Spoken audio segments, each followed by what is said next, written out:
Hola, chicos y chicas. That's Spanish for hello, boys and girls. Allow me to introduce to you Frida Kahlo. Frida Kahlo is one of the most famous Latin American painters. She was born in Mexico in 1907. Her mother was Mexican and her father was German. Frida's artwork was inspired by her experiences in life. She painted many things, but her most common subject was herself.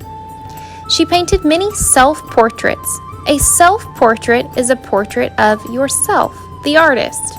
In fact, 55 of Frida's 143 surviving paintings are self-portraits.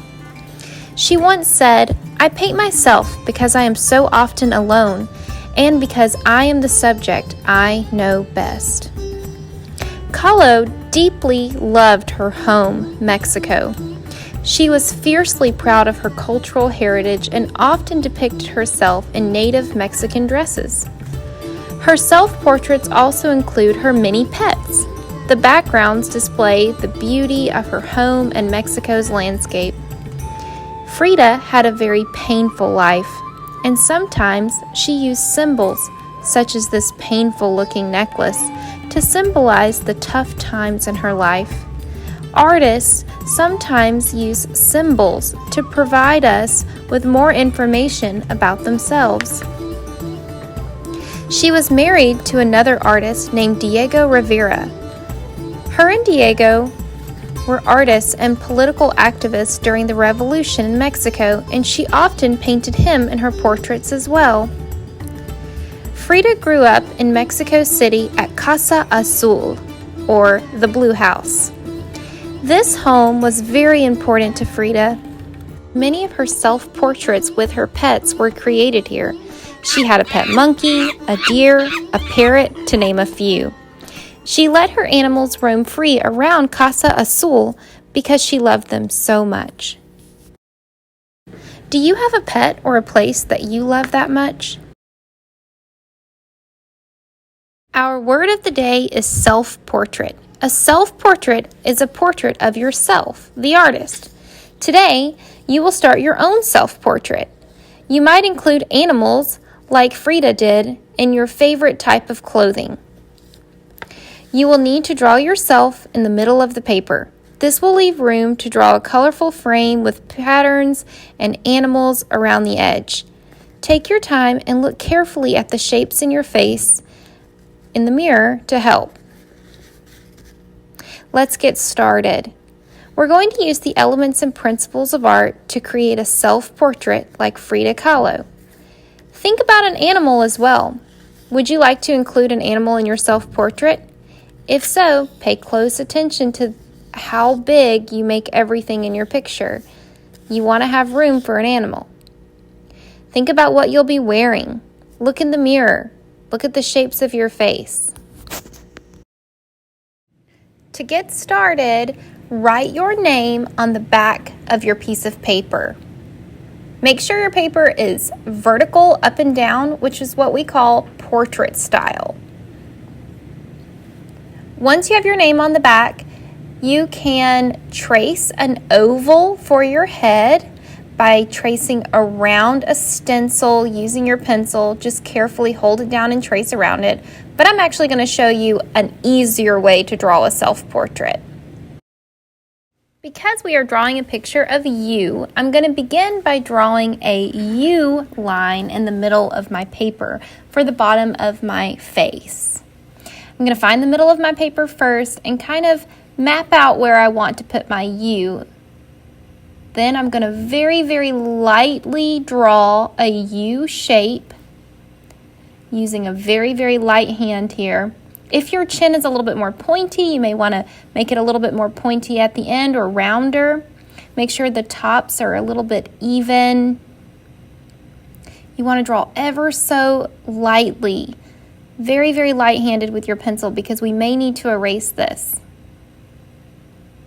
Once you have your U shape drawn for your head, then you're going to draw your neck. And you can kind of see a preview of what this is going to look like when you see your idea sheets. Your neck and shoulders are going to come down and then out to the side. I'm going to measure with 4 fingers I'm going to make a little mark on one side and a little mark on the other side so I know about how far apart my neck should be. And I'm going to draw 2 vertical parallel lines. You may need to make it a little wider or a little thinner. You're going to connect the bottom of your neck together with the collar of your shirt. So my collar is going in kind of a curved line around the base of my neck. Look in the mirror and see how the collar of your shirt lays on your neck. It might be a V, or it might go a little bit lower or higher than mine. Maybe you're wearing a turtleneck. I'm just going to connect mine with a U. Draw 2 diagonal lines, one going down on each side of the base of your neck for your shoulders. Now it's time to add the details to our face. So you're going to need the mirror and you're going to need an idea sheet so you can see how you want to draw each piece of your face. Your eyes, your nose, your mouth, eyebrows, all of that. I'm going to start in the middle of my face. And that's going to be about kind of a guide mark where I can start. I'm going to start with my eyes and just decide how you want your eyes to look in your picture. You may want to look in the mirror and play around looking in different directions for a second to see how you want to draw your eyes. They could be opened or closed. I'm going to start by drawing 2 curved lines, one on each side. If you're not happy with it, make sure you're drawing really, really lightly so you can erase. You want to make sure that both of your curved lines look very similar or as close to the same as possible. So I'm just fixing mine really quick. Now that you have that done, you could leave it like that if you want your eyes to be closed, or you can draw another curved line going in the opposite direction, like a little smile line at the bottom. You're trying to draw an ellipse, which is a foreshortened circle. Then you're going to draw a circle on the inside of your ellipse shape. This is the iris. The iris is the colored part of your eye. If you look in the mirror and you see that your eyes are blue or brown like mine or green, that means your iris is that color. Your pupil is a smaller circle right in the middle of your eye, and that's what we actually see out of. Your eyelids are little curved lines above your eyes. If you blink slowly, you can feel them. You can also feel your eyelashes. You don't have to add eyelashes, but you can if you want to. Eyebrows are really good for showing emotion. Once you have your eyes, then you're going to pick a design for your nose. You have an idea sheet that you can look at, or you can look in the mirror and just follow the outline shape of your nose. My nose is a little bit longer, so I made mine more of a J line. I want my mouth to start about 1 finger distance under my nose, so I use my finger to just kind of mark where I want my mouth so it's not too close to my nose or too far down on my chin. I want to be smiling, but you don't have to be. You could have a goofy, silly face. Your mouth could be open. You could give yourself a smile.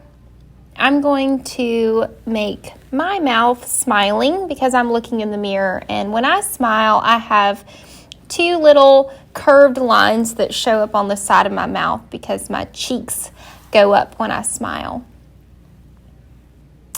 Next, we're going to draw our ears. My ears start right next to my eyes, so I'm just going to make a little guide dot there, and then they end right under my nose. So I'm going to make another guide dot and draw a curved line like a backwards letter C.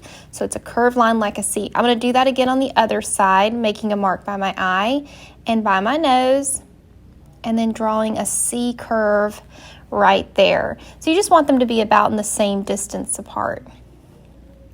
You could add extra folds and lines for your earlobes. I'm wearing earrings, so I'm going to add a few little decorations and details to my picture. I need to make my forehead a little bit longer. Made mine a little bit short, and you may have to add a little bit to your U line from the beginning as well. And now I'm ready to add my hair. And look in the mirror to see how your hair looks today. Or maybe you want to make up a hairstyle. Maybe you want to put a hat on or a hair barrette, or maybe you want to pretend your hair is up in a bun or up in a ponytail. Frida Kahlo loved to add these beautiful flower crowns and hair barrettes in her hair. Sometimes she even put butterflies in her pictures. Looking in the mirror, I see that my hair starts on one side of my head, right above my forehead, and swoops over. So I'm just going to quickly draw my hair using some lines. These are just guidelines. When I add color, I might add a little bit more to my hair. When I trace over with Sharpie, I might make some changes. Look in the mirror and see how your hair looks today, or if you know of a hairstyle that you like to wear or that you want to wear and you want to change your hair a little bit. Maybe you want it up in a bun, or maybe you want it down. Then you can draw it the way that you want to draw it. I'm going to add some other details as soon as I'm done with my hair. So I'm going to finish this up and then add a few more details. I also want my hair on one side to come in front of my shoulder to lay over my shoulder like it is in the mirror. So I'm going to just draw right on top of that line that I previously drew for my shoulder, and I'll have to go back and erase that a little bit.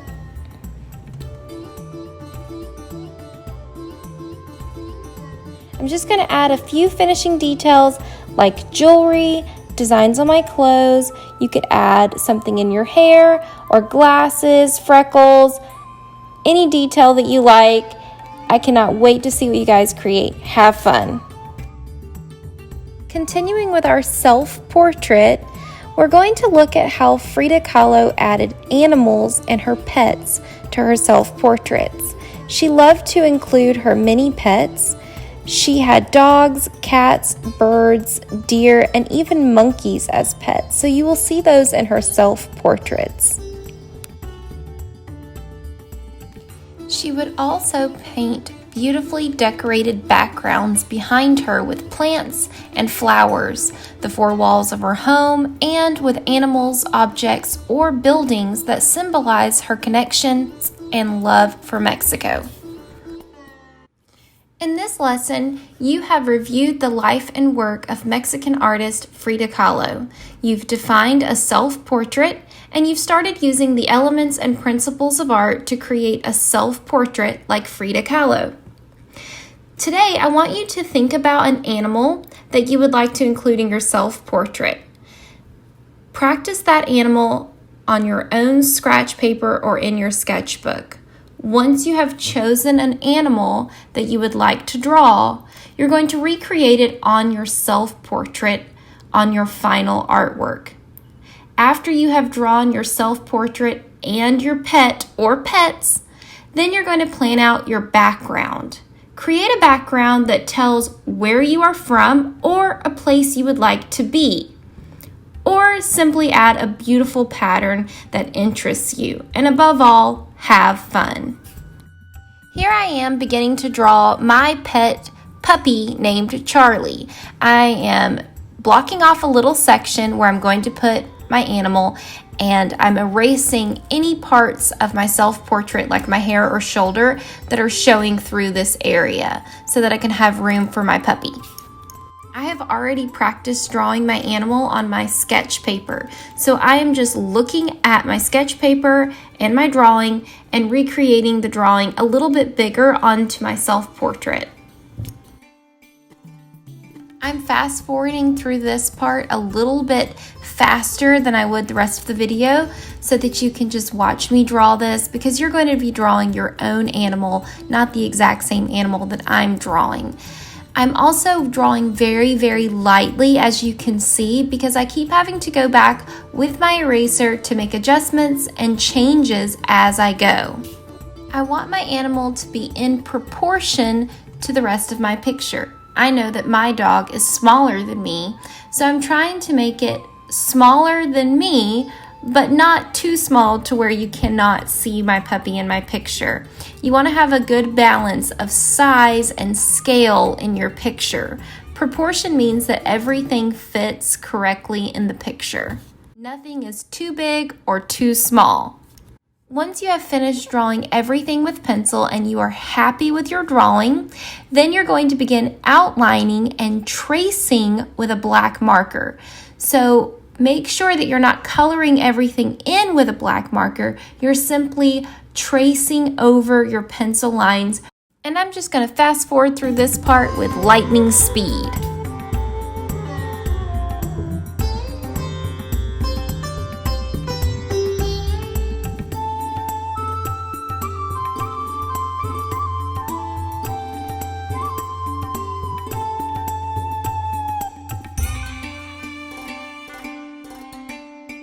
Once you have you and your pet traced with a marker, then you're going to add a background. This could be a pattern, it could be your favorite place, you could have a sunshine or plants in the back, maybe you're on the playground, maybe you're in your room, maybe you're at the basketball court. In this example, I'm just going to add a pattern of leaves and foliage to look like this person is outside playing. I'm drawing everything first with pencil and then tracing over everything with my marker.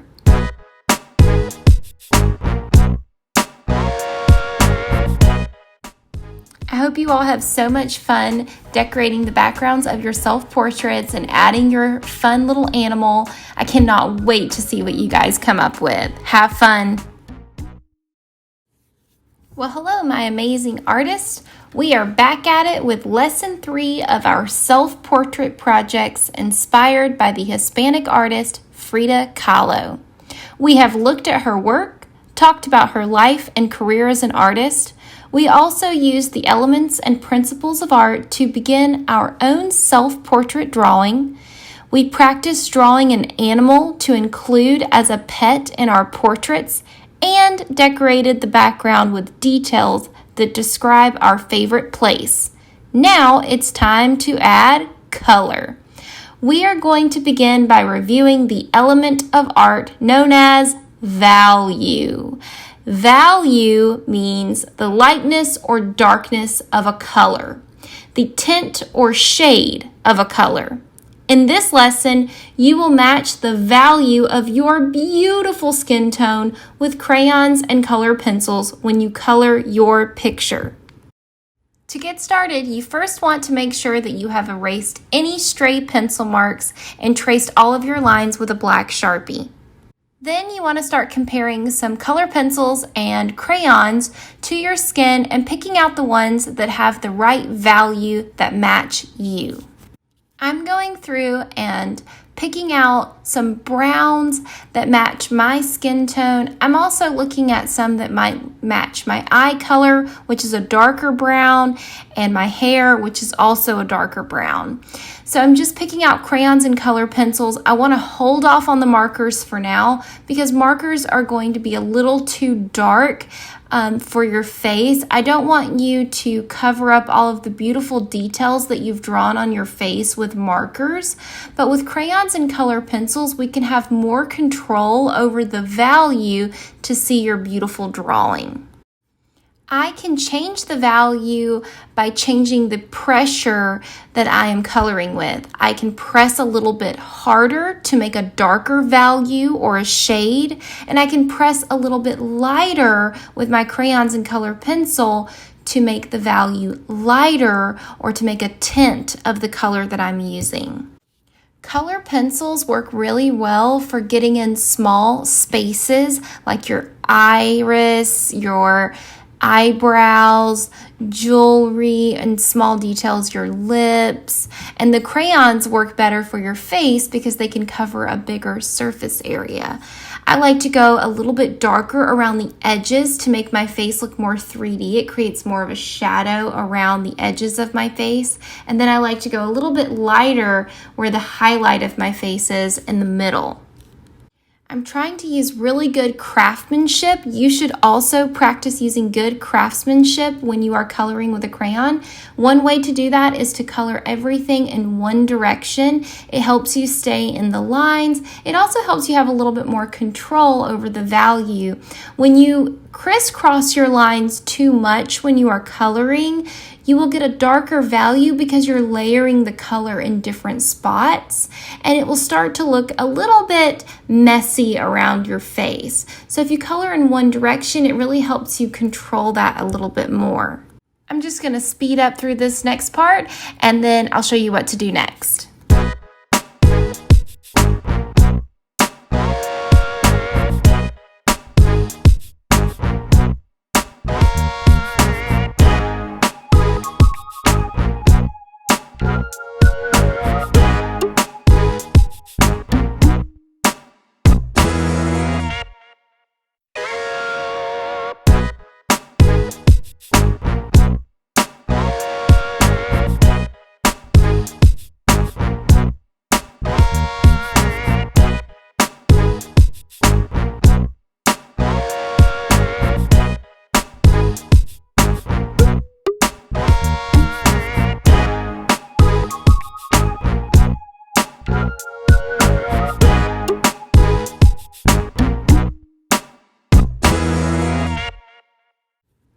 Once you have finished your skin on your face, neck, and ears, you've got the small details on your face like your eyes and your eyebrows, your lips, your mouth. Then you can move on to marker, especially for your clothes, your hair. It's really good for showing texture when you mix a marker and crayon or color pencil together in your hair. And then you can also use marker in the background. Anywhere else you like, you can use marker.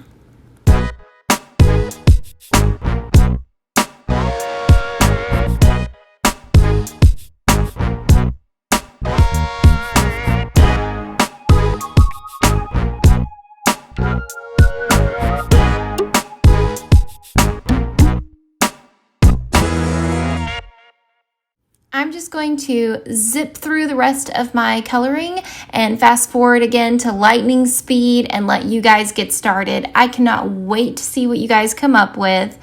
These are going to look so fabulous. You're drawing a picture of the best looking person you know, yourself. So have fun.